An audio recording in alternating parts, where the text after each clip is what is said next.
बिस्मिल्लाहिर्रहमानिर्रहीम, अस्सलाम वालेकुम। वेलकम व्यूवर्स, मैं हूं मंजूर नकीबी और एम अपडेट के साथ आपको वेलकम करता हूं। यूएई में आज नई क्या डेवलपमेंट हुई है आपके साथ शेयर करूंगा। गोल्फ की तमाम लेटेस्ट अपडेट उर्दू में जानने के लिए आप चैनल सब्सक्राइब कर लें, बेल का बटन जरूर प्रेस करें ताकि आपको लेटेस्ट वीडियो टाइम पे मिल सके।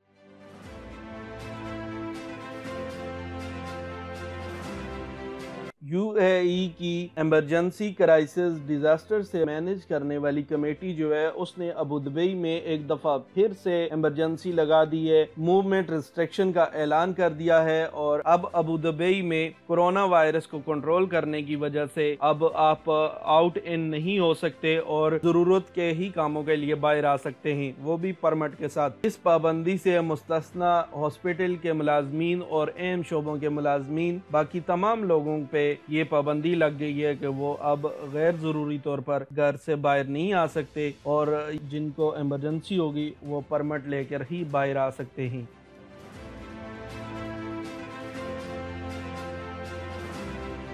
यूएई में रहते हुए अगर आपका एक्सपायर हो चुका है वीज़ा तो आपको घबराने की ज़रूरत नहीं है। आप एक्सपायर वीज़े पे यूएई से बाहर सफ़र कर सकते हैं बगैर जुर्माना दिए। इसके लिए आपको वन वे टिकट खरीदना पड़ेगा। टिकट खरीदने के बाद अगर आप दुबई से सफ़र करना चाहते हैं तो आपको 2 दिन पहले टर्मिनल 2 के पास सिविल एविएशन सिक्योरिटी सेंटर है, वहाँ पे आपको जाना होगा और वहाँ पे ही आपके सारे मामला डील करके आपका फाइन जो है वो खत्म कर दिया जाएगा। उसके बाद आप सफर कर सकते हैं। अगर आप जाना चाहते हैं अबू दुबई, शारजा और रसल खैमा एयरपोर्ट से तो फिर आपको डिपोचर से पहले वन वे टिकट और पासपोर्ट के साथ जाना पड़ेगा 6 घंटे पहले एयरपोर्ट पर। वहां पे आपके तमाम मामला डील करने के बाद, आपका फाइन खत्म करने के बाद आप सफर कर सकते। ध्यान रहे आपको अबू दुबई, शारजा और रसल खैमा 6 घंटे पहले जाना है और अगर आपकी टिकट दुबई एयरपोर्ट से है तो फिर आपको 2 दिन पहले सिविल एविएशन सिक्योरिटी सेंटर में जाना होगा,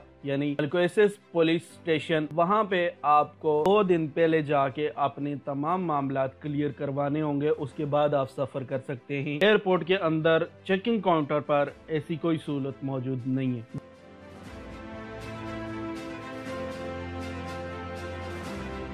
दुबई से पाकिस्तान वापस जाने के वालों के लिए एक और ज़बरदस्त खुशखबरी आई है। कल रात को के 11 जून से लेकर 15 जून तक सिर्फ दुबई यानी यूएई के लिए 29 फ्लाइटों का ऐलान कर दिया गया है। ये पाकिस्तान के मुख्तलिफ सिटीज़ में जा रही हैं। आपने सफ़र करना है तो आप एम्बेसी से रब्ता करके तो अपनी टिकट परचेज कर सकते हैं। जब एम्बेसी से अप्रूवल मिलेगा उसके बाद ही आप टिकट परचेज कीजिएगा, क्योंकि टिकट आपको मिल जाता है लेकिन आप जब तक एम्बेसी का आपको अप्रूवल नहीं होगा तो आप सफ़र नहीं कर सकते। एयरपोर्ट पे आपको फाइन भी माफ है अगर आपका वीज़ा एक्सपायर है, तो इसलिए आप अपने टिकट के लिए एम्बेसी से कनेक्ट में रहें और अपने घर को महफूज सफ़र करें।